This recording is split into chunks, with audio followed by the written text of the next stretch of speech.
Søren Kierkegaard is a 19th century Danish philosopher often considered to be one of the fathers of existentialism. He was born May 5, 1813 in Copenhagen, Denmark, to a very religious and wealthy, affluent Danish merchant family. He was the youngest of 7 children, and his parents were Michael Pedersen Kierkegaard and Anne Surinder Lund. He was bullied throughout school as a child, and he studied theology and philosophy at the University of Copenhagen. His fiancée was Regine Olsen, and by the end of his life, he published over 40 pieces of work. Some of his most famous pieces include Either or, Fear and Trembling, The Sickness unto Death, Concepts of Anxiety. He died in 1855 from a painful spinal disease. He is still recognized as one of the founding fathers of existentialism. Plato, Socrates, J.G. Hammond, G.E. Lessing, his teacher from the University of Copenhagen, Paul Martin Müller-Goethe, and the German philosopher G.W.F. Hegel much influenced him. Actually, a lot of Kierkegaard's work was devoted to critiquing Hegel, in particular Hegel's dialectical system, which claimed reason could contain all of reality. For Kierkegaard, this reduced many religious truths to philosophy, and a lot of his critique was an attempt to show how certain experiences, especially those relating to religion, escaped rational understanding. His relationship with Regine Olsen also influenced him. Throughout his writings, he often attacks modern pillars of life. He especially attacks marriage. He believed in love because he was engaged to her for over a year, but he thought that romance and marriage didn't mix, and that there could be no passion in sex while at the same time having children in routine, which is ultimately why the engagement was broken off. Religion was being pushed on them from a young age because his father was so guilt-ridden for having impregnated Kierkegaard's mother out of wedlock, and while he would curse God's name when he was a shepherd in the freezing hills of Denmark. The father's sense of guilt was so extreme that he thought God was going to punish his family and take the lives of all 7 of his children before reaching the age 34, which was the age Jesus Christ was crucified. The father's fears actually ended up ringing true because all of his kids did die before 34 except 2, Søren and his older brother Peter. This brings us to death. Death was around Søren constantly. By the time he was 22, all of his siblings had already died.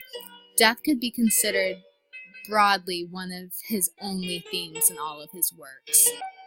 When he was bullied as a child, rather than crying, he would laugh in the face of the bullies.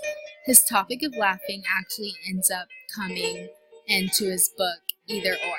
An example of laughing in his book is when he writes, I saw that the meaning of life was to make a living, its goal to become a consumer.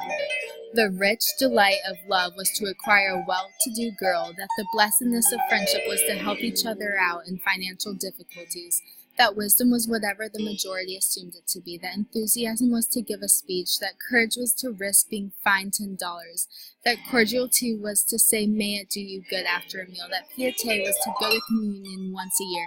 This I saw and I laughed.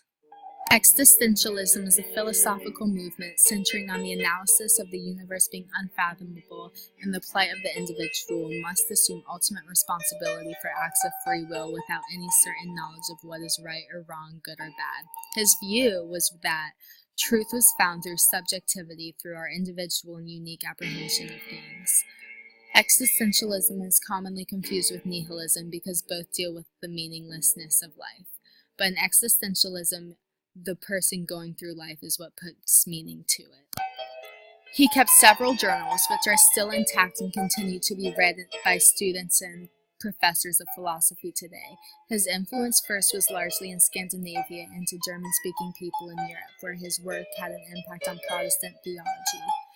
In his book, Concept of Anxiety, published in 1844, he introduced the word angst, understanding how many choices we have and how we have the smallest understanding on how to even make these life choices. In this he writes, life can only be understood backwards, but it must be lived forwards. Constant angst also is used today, and it means that unhappiness is basically just written into life.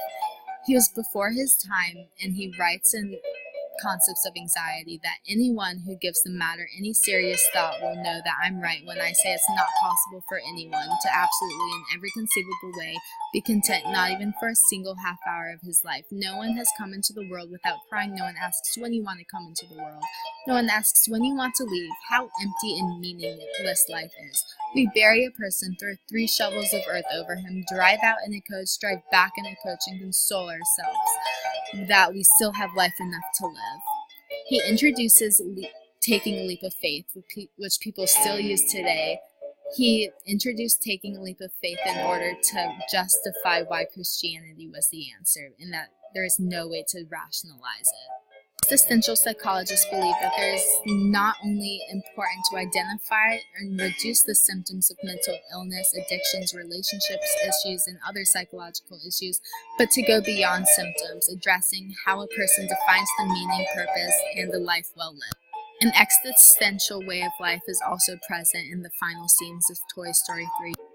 When the toys are sliding to extinction, rather than trying to find some impossible way out, they face their problem head-on with full appreciation of how great their battle was, but how great their loss is. Fitness posters touch on existentialism and how they're saying things like that life goes on no matter what. You can stay the same, or you can work out getting to where you want to be. You give your life its own purpose.